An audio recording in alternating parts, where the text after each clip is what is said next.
അപ്പോൾ ഇന്ന് ഞാൻ നിങ്ങളെ എൻ്റെ ഒരു റൂം ടൂർ കാണിച്ചു തരാം. വലിയ രീതിയിലൊന്നും കാണിക്കില്ല, കാരണം റൂമിൽ ആൾക്കാരുണ്ട്. ജസ്റ്റ് ഞാൻ കാണിച്ചു തരാം. അപ്പോൾ ഞാൻ ഇപ്പം നിൽക്കുന്ന റൂമിൽ 4 പേരാണുള്ളത്.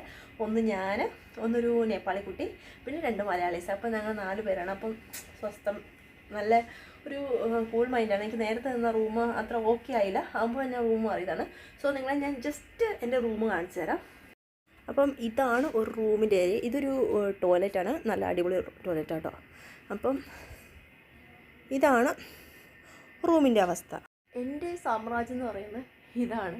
ഇവിടെ എല്ലായിടത്തും ഇങ്ങനെ അടച്ചൊരു പ്രൈവസിയിലാണ് നമ്മൾ കിടക്കുന്നത്. എന്താ പറയുക, എൻ്റെ സെക്കൻഡ് ഹോം എന്ന് പറയുന്നത് ഇവിടെയാണ്. ഇതാണ് എൻ്റെ ഒരു സാമ്രാജ്യം. അപ്പോൾ നിങ്ങളെ ഞാൻ എൻ്റെ വീട്ടിലോട്ട് സ്വാഗതം ചെയ്യുന്നു.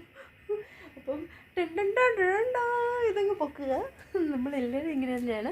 ഇപ്പോൾ ഇവിടെ നല്ല അടിപൊളിയാട്ടോ. മീൻസ് എന്താണെന്ന് വെച്ചാൽ ഈ ഏരിയ നല്ല കൂളാണ്. പിന്നെ എന്താ, വലിയ എക്സ്പെൻസ് ഒന്നും വരില്ല, കാരണം അടിച്ചു പൊളിക്കാനുള്ള ഏരിയ ഒന്നും അല്ല. പിന്നെ എന്താ, എൻ്റെ ഹോമിലോട്ട്, എൻ്റെ വീട്ടിലോട്ട് സ്വാഗതം ചെയ്തു നിങ്ങൾ. അപ്പം ഇതാണ് എൻ്റെ ഒരു ബെഡ്.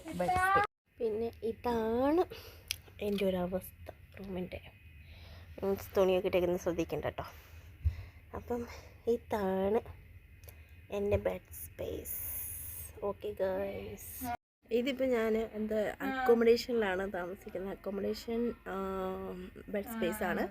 അപ്പോൾ എന്താ പറയുക, അപ്പോൾ അത്രയൊക്കെ ഉള്ളൂ.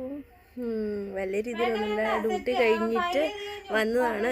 നല്ലൊരു പനിക്കോള് ഉണ്ട്, ഇവിടെ ആൾക്കാർ സംസാരിക്കേണ്ട അതൊക്കെയാണ് കേട്ടോ. പിന്നെ ചെറിയൊരു പനിക്കോള് പോലെ ഉണ്ട്. അപ്പം അതാണ്. അപ്പോൾ ഇതൊക്കെയാണ് എൻ്റെ ഒരു റൂമിലെ കുറച്ച് കാര്യങ്ങൾ. Okay, bye. ലൈക്ക് ചെയ്യുക, ഷെയർ ചെയ്യുക, സബ്സ്ക്രൈബ് ചെയ്യുക.